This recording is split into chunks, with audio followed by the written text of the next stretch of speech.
Olá, eu sou o Carlos Xavier, este aqui é o Theo de Datas. Eu gostaria de compartilhar com você agora um estudo sobre o capítulo 2 da segunda carta de Pedro. E o título que eu dei para este estudo é A Ruína e a Destruição dos Falsos Mestres. Como de costume, ou melhor, ao contrário do que de costume, ou como eu estou fazendo para essa série de vídeos aqui da segunda carta de Pedro, eu não tive tempo hábil de preparar slides no PowerPoint. Então, eu vou deixar na descrição do vídeo o texto bíblico, o versículo-chave e o esboço deste estudo, tá bom? O esboço que eu atribuí para este capítulo é o seguinte. Ponto 1. A introdução dos falsos mestres, versos 1 a 3. Ponto 2. Exemplos do passado. A prisão de anjos caídos e a preservação dos justos Noé e Ló. Ponto 3. O Senhor livra os justos e reserva os ímpios para o castigo. Verso 9. O tópico anterior, agora não tenho certeza se eu falei, versos 4 a 8. 4. Descrição do comportamento dos ímpios, versos 10 a 17. 5. A ruína promovida pelos que estão destinados à destruição, versos 18 a 22. O verso-chave, que eu entendi como resumindo este capítulo, é o 9. Vemos, portanto, que o Senhor sabe livrar os piedosos da provação e manter em castigo os ímpios para o dia do juízo. Peço que você me acompanhe na leitura do texto. Não vou incluir nesta leitura os tópicos do esboço, mas ele vai estar na descrição, os tópicos do esboço vão estar na descrição, e o texto também está na descrição do vídeo, no YouTube ou na descrição do podcast, também no seu agregador. Aliás, aproveito e já convido você para acompanhar o Theo de Datas em formato de podcast. O link também está na descrição do vídeo no YouTube. Vamos à leitura do texto bíblico. No passado, surgiram falsos profetas no meio do povo, como também surgirão entre vocês falsos mestres. Eles introduzirão secretamente heresias destruidoras, chegando a negar o soberano que os resgatou, trazendo sobre si mesmos repentina destruição. Muitos seguirão os caminhos vergonhosos desses homens, e por causa deles será difamado o caminho da verdade. Em sua cobiça, tais mestres os explorarão com histórias que inventaram. Há muito tempo, a sua condenação paira sobre eles e a sua destruição não tarda. Pois Deus não poupou os anjos que pecaram, mas os lançou no inferno, ou, de forma um pouquinho mais próxima do original, no Tártaro, se bem que no original aqui não é um substantivo, inferno ou tártaro, mas um verbo, que poderia ser traduzido como tartarou. Mas voltando à leitura do texto, a partir do início do verso 4. Pois Deus não poupou os anjos que pecaram, mas os lançou no inferno ou no Tártaro, prendendo-os em abismos tenebrosos, a fim de serem reservados para o juízo. Ele não poupou o mundo antigo quando trouxe o dilúvio sobre aquele povo ímpio, mas preservou Noé, pregador da justiça, e mais 7 pessoas. Também condenou as cidades de Sodoma e Gomorra, reduzindo-as a cinzas, tornando-as exemplo do que acontecerá aos ímpios. Mas livrou Ló, homem justo, que se afligia com o procedimento libertino dos que não tinham princípios morais. Pois vivendo entre eles todos os dias, aquele justo se atormentava em sua alma justa por causa das maldades que via e ouvia. Vemos, portanto, que o Senhor sabe livrar os piedosos da provação e manter em castigo os ímpios para o dia do juízo, especialmente os que seguem os desejos impuros da carne e desprezam a autoridade. Insolentes e arrogantes, tais homens não têm medo de difamar os seres celestiais. Contudo, nem os anjos, embora sendo maiores em força e poder, fazem acusações injuriosas contra aqueles seres na presença do Senhor. Mas eles difamam o que desconhecem e são como criaturas irracionais, guiadas pelo instinto, nascidas para serem capturadas e destruídas. Serão corrompidos pela sua própria corrupção. Eles receberão retribuição pela injustiça que causaram. Consideram prazer entregar-se à devassidão em plena luz do dia. São nódoas e manchas, regalando-se em seus prazeres quando participam das festas de vocês. Tendo os olhos cheios de adultério, nunca param de pecar. Iludem os instáveis e têm o coração exercitado na ganância. Malditos! Eles abandonaram o caminho reto e se desviaram, seguindo o caminho de Balaão, filho de Beor, que amou o salário da injustiça, mas em sua transgressão foi repreendido por uma jumenta, um animal mudo que falou com voz humana e refreou a insensatez do profeta.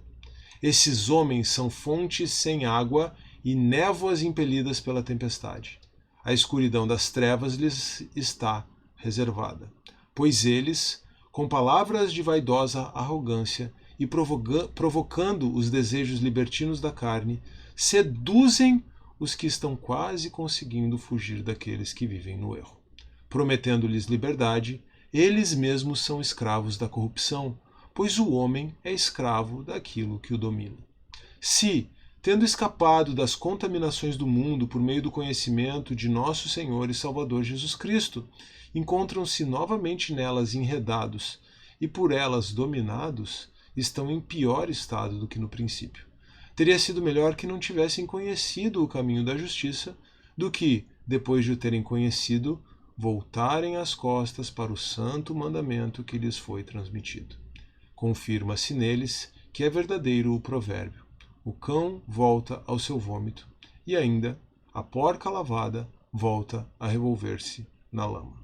Peço que você me acompanhe agora numa breve reflexão sobre o capítulo 2 da segunda carta de Pedro. O capítulo 1 termina, você vai lembrar, com uma alusão à palavra profética, a palavra dos profetas, que apontava para Cristo. Contudo, como durante o período do Antigo Testamento havia falsos profetas, na realidade da nova aliança surgem falsos mestres que expressamente rejeitam ao Senhor para a qual a verdadeira profecia apontou. A verdadeira profecia apontou para Cristo. A falsa profecia fazia o povo de Israel errar o alvo. O verdadeiro ensino cristão conduz para Jesus. O falso ensino é aquele que afasta o povo de Jesus.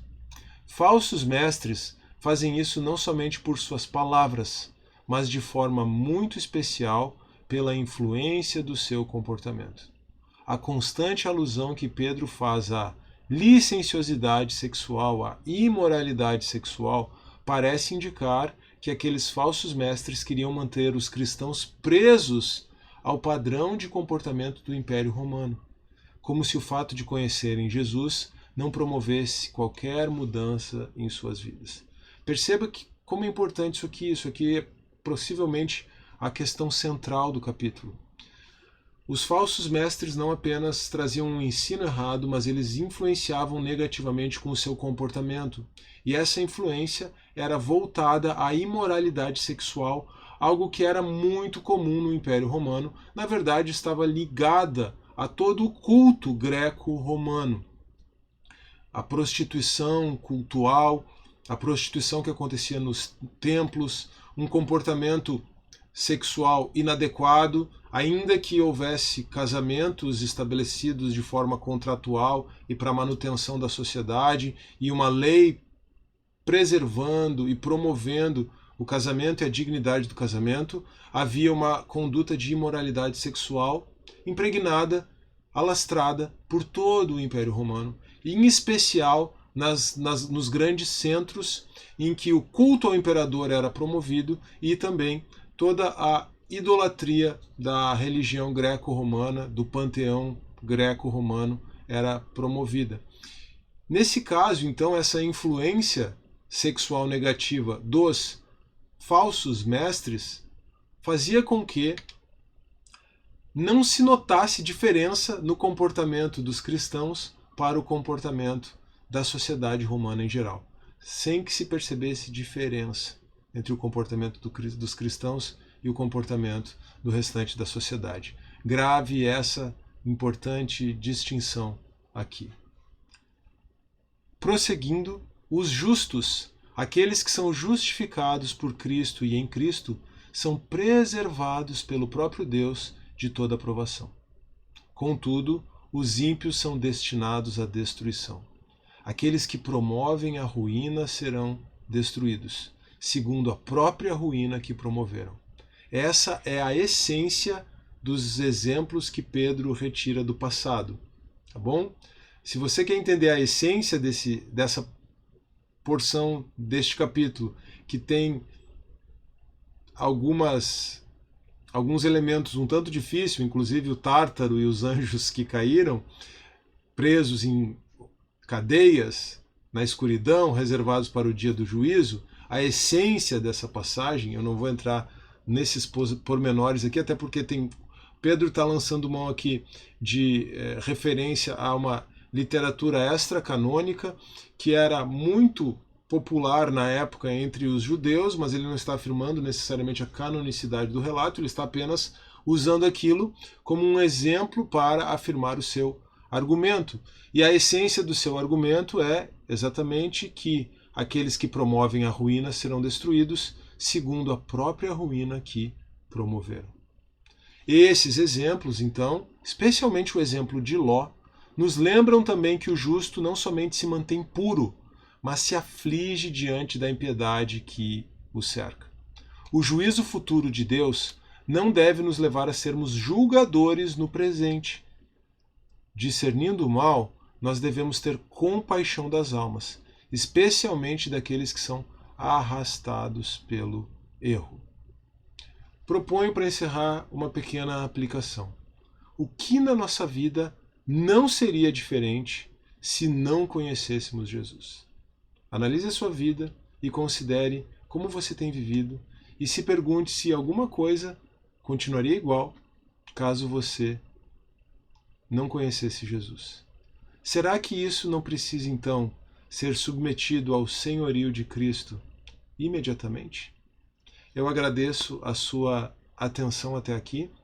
Eu espero que você tenha gostado desse estudo, que ele tenha sido tanto instrutivo quanto edificante. Se foi esse o caso, não se esqueça, por favor, de deixar o seu like neste vídeo, ou então de compartilhar este vídeo ou esse episódio de podcast, caso você esteja assistindo em outro formato, com aquelas pessoas para as quais você acha que esse conteúdo pode ser também edificante.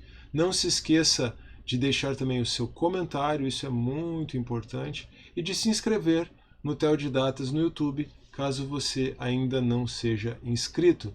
Na semana que vem, ou melhor, na semana que vem não, porque vai entrar o estudo de um salmo, mas no nosso próximo estudo sobre esta carta, nós então encerramos a segunda carta de Pedro com o estudo do capítulo 3. Um grande abraço, que Deus abençoe você e até a próxima.